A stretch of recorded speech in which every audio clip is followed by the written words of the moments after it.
Well, hi, thank you for having me. I think that the true story is not going to happen inside the boardroom where these top officials are meeting.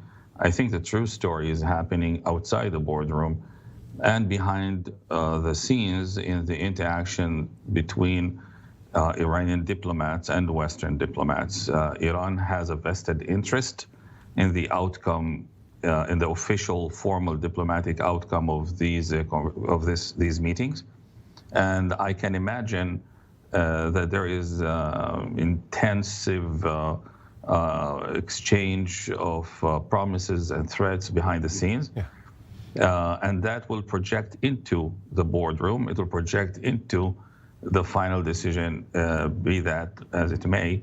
I think we should look at or try to find out what's happening between the capitals of the different countries. Yeah, of course, there is the formal or the theater or the main theater right now is the IAEA, but it is really the chief of the IAEA was just in Israel, right ahead of this major gathering here. The chief of the organization in Israel, meeting with Prime Minister Bennett, others. Prime Minister of Israel mentioning that the country reserves the right to stop any Iranian threats or nuclear activity here. What's the significance of that, of sort of swinging through Israel on the way to this gathering in Vienna? Well, diplomatically speaking, this is a big deal. If it is a message to Iran itself. And not surprisingly, the foreign minister of Iran had to react. He used words, some very harsh words, promising, he said proportionate, effective, and immediate response for any decisions that will come out of this summit. And he made a special point talking about the meeting between the head of IAEA and Prime Minister Bennett, saying that it was in conflict with the agency's impartiality. Sure. Yeah, it was seemingly out of the boundaries move a little bit by the agency. Yeah. It's again, diplomatically speaking, it was a very big move. Yeah. Well, I mean, why? I mean, technically, he shouldn't. The head of IAEA should not have stopped. Right. Right. Not sure what the official reason he gave for that trip was, but looking at another dimension that's staying with us. Last week it was Turkey. This week Thailand. Apparent threats emerging, at least to the public. There may be many more we're not hearing about here, but about the Iranian government potentially going after Israeli tourists around the world.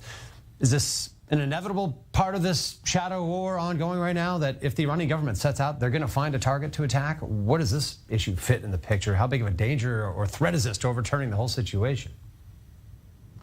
While I hate to be the bearer of bad news, I think that being an Israeli on travel overseas, doesn't matter where, you always have to open your eyes. Yeah. Attacks can come with an excuse or without an excuse. We've seen it in if you remember, the attack in Bulgaria, in other places, in Buenos Aires, places that nobody expected to have an attack. Right. And there was not a real soft targets excuse before them. So, I mean, the pretext can be the assassination of those Iranian, or the deaths of those Iranian officers, whether Israel is involved or not. Many years in this field, and I'm not. I mean, they use excuses. I mean, there's always a pretext. There's no problem creating a pretext. The question is, Iran now Iran really has anything to gain currently in the current state of affairs from attacking civilians, Israeli civilians, in the world? Can their diplomacy withstand such a blow to itself? I mean, I'm not sure it is. It is a smart thing for them. On the other hand, Tehran is not one entity. It is many different entities that have internal arguments between them, and they don't always see eye to eye.